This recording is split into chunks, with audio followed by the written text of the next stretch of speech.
Hi, good afternoon. My name is Falo Dirut Omoladuke. Thank you for inviting me to this presentation exercise. I am very grateful. I'm here this afternoon to present before you three topics. And the number one topic is even need forest management from regeneration to the first thinning of the stand. While the second presentation is even comparison of even age forest and uneven age forest. And the third question is integrating timber production in commercially managed forests with the provision of other ecosystem services. Now, back to the first presentation, which is even age forest management from regeneration to the first thinning of the stand. Even age forest refers to a silvicultural practice in which forest stand is cultivated with tree of approximately the same age, leading to a uniform structure throughout the growth period. For a subxeric earth forest with medium coarse green size Scotch pine as a dominant tree species with mean diameter of 25 cm, selective silvicultural practices involves balancing timber production with ecosystem health. Given these conditions, here are three suitable alternatives and a comparison of their feasibilities. The number one alternative is pre-commercial thinning. The economic feasibility is that it has no immediate revenue as removed trees are typically too small to be marketable. However, it sets to stage for improved future yield by concentrating resources on the best growing individuals. The ecological feasibility enhances growth conditions, reducing excessive competition and fostering a more robust stand structure, improve tree health and resistance to environmental stressors.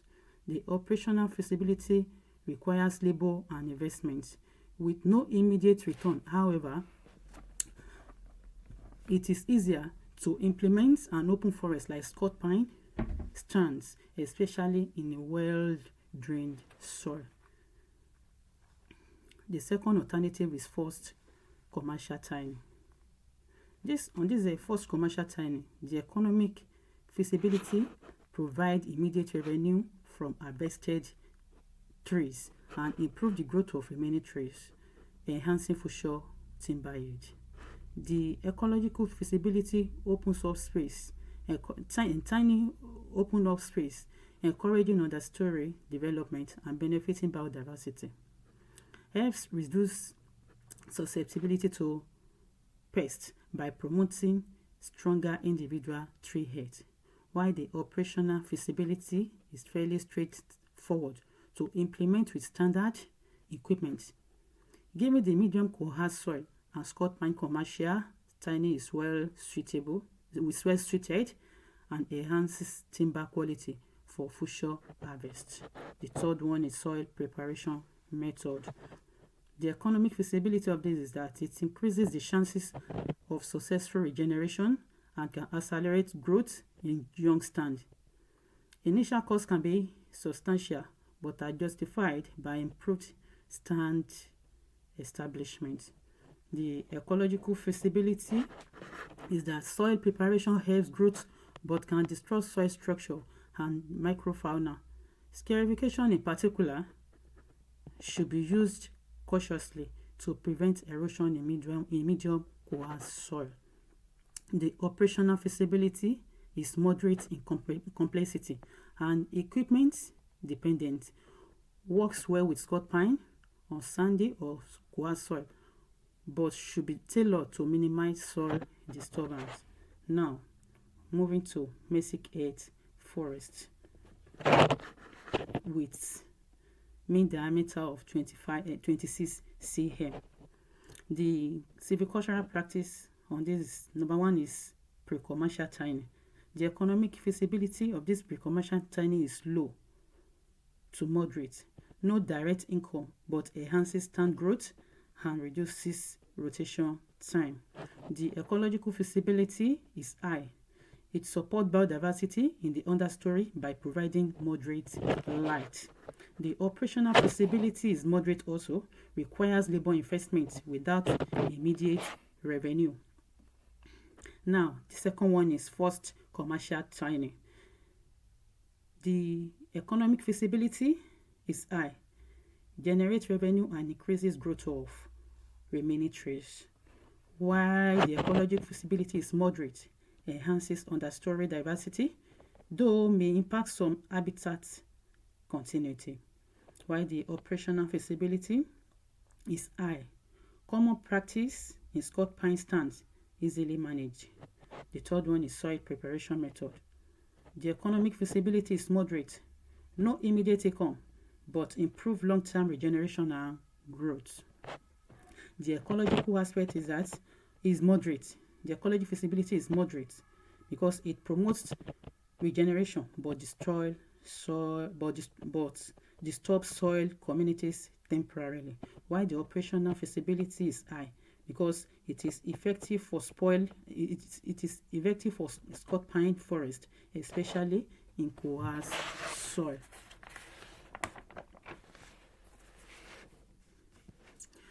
Under Mesic Earth forest, with medium coarse green size Norway spruce as dominant tree species mean diameter of 28 cm. The silvicultural practice under this is forced commercial tiling with soil preparation. The economic feasibility is high because immediate revenue and improve future yield. The ecological visibility is moderate to high because it supports understory growth and habitat diversity. The operational visibility is moderate because it is visible with mechanization. Initial investment is required. The second one is early pre-commercial tiling with soil preparation. The economic feasibility is moderate because no income but accelerates future yield. The ecological aspect is high because it enhances biodiversity and soil structure early on, while the operational feasibility is moderate because it's flexible with mechanization and also initial investments required, while the third one is pre-commercial and forced tiling combination. Under this, the economic feasibility is moderate to high. Pre-commercial tiling cost offset by future yield, while the ecological feasibility is high. Sequential treatment enhance forest structure and resilience. The operational feasibility is moderate.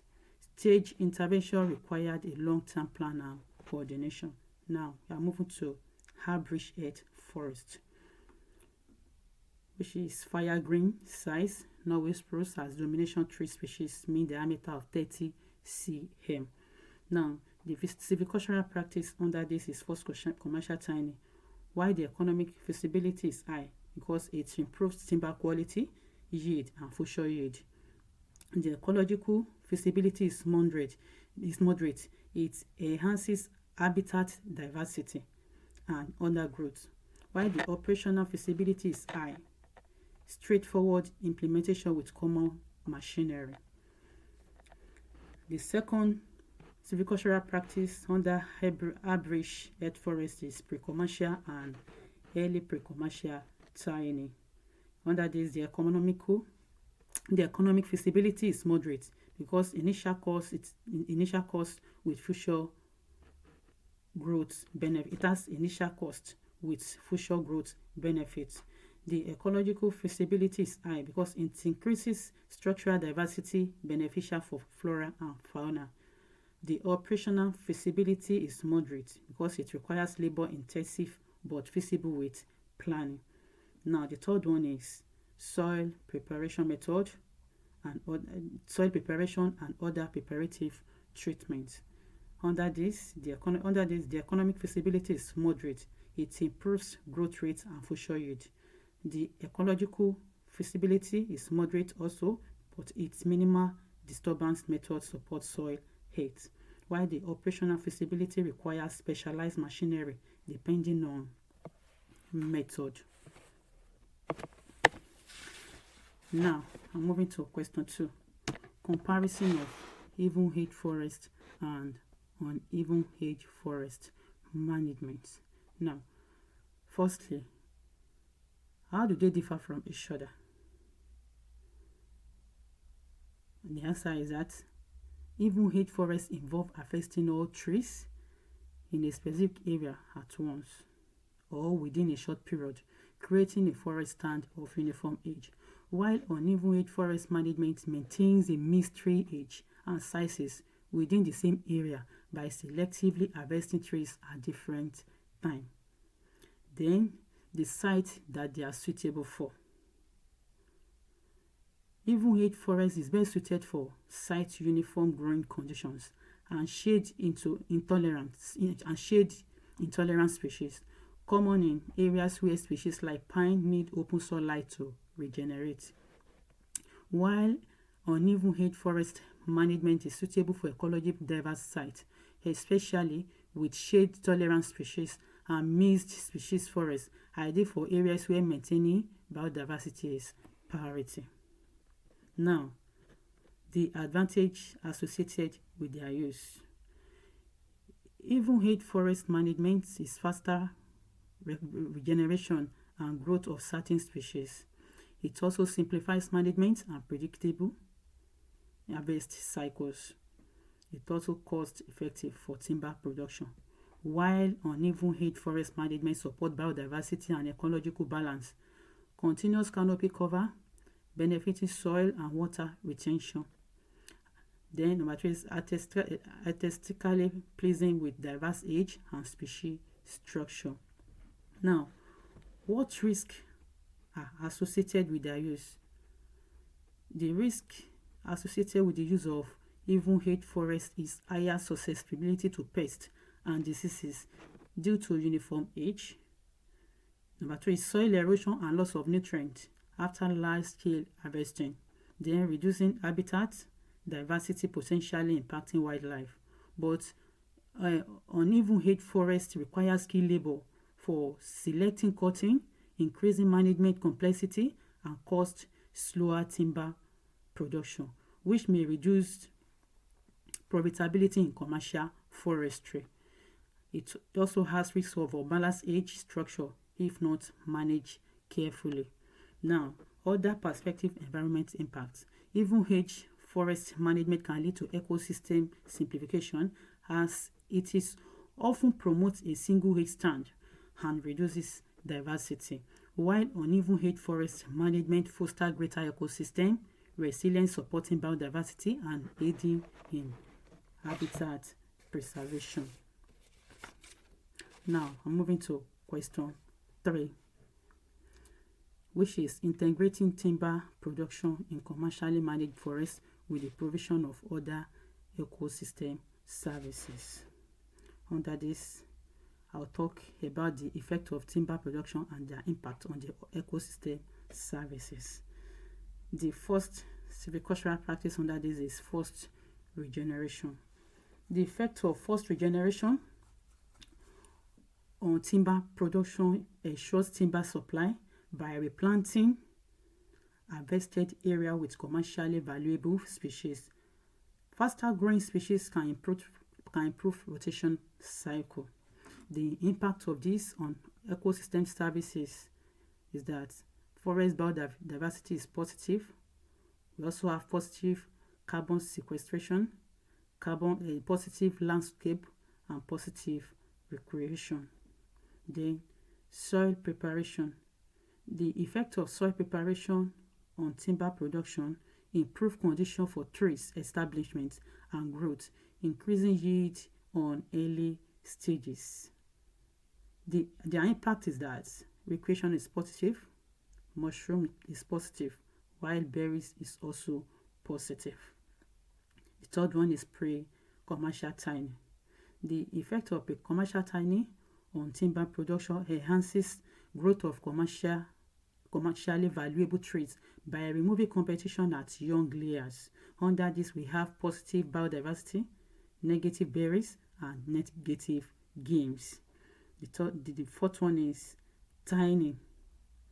The effect of tiny on timber production increases growth rates of remaining trees by reducing competition, improving timber quality.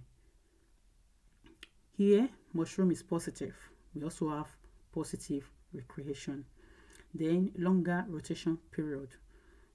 The effect of longer rotation period on timber production, slower turnover, may reduce immediate timber volume, but can lead to higher value timber by allowing trees to reach larger sizes. The impact of this is that we have positive carbon sequestration, then positive landscape. The next one is fertilization. The effect of fertilization on timber production increases growth rate and timber volume, particularly in nutrient-poor soils, leading to higher yield. Here, we have positive biodiversity, negative berries, and negative mushroom. The next one is dishwork maintenance. The effect of dishwork maintenance on timber production improve drainage and tree growth in waterlogged soils, potentially enhancing timber quality and yield. The impact of this is that we have positive biodiversity and negative landscape. Retention of live and dead trees. The effect of this on timber production may reduce immediate timber yield by leaving trees unharvested, but support sustainable logging practices. The effect of the impact on other ecosystem services is that the biodiversity is positive, then mushroom is also positive. Now, other treatments are the treatment like pruning, pest control, improved tree health, and wood quality, ultimately enhancing timber yield. So under this, we have the impact on this is positive biodiversity and positive recreation. Now, finally, integrating these practices requires collaboration between government bodies, forest managers, scientists, and local communities. With these strategies, forests can provide essential ecosystem services while meeting economic goals for timber production, achieving a sustainable balance. Thank you.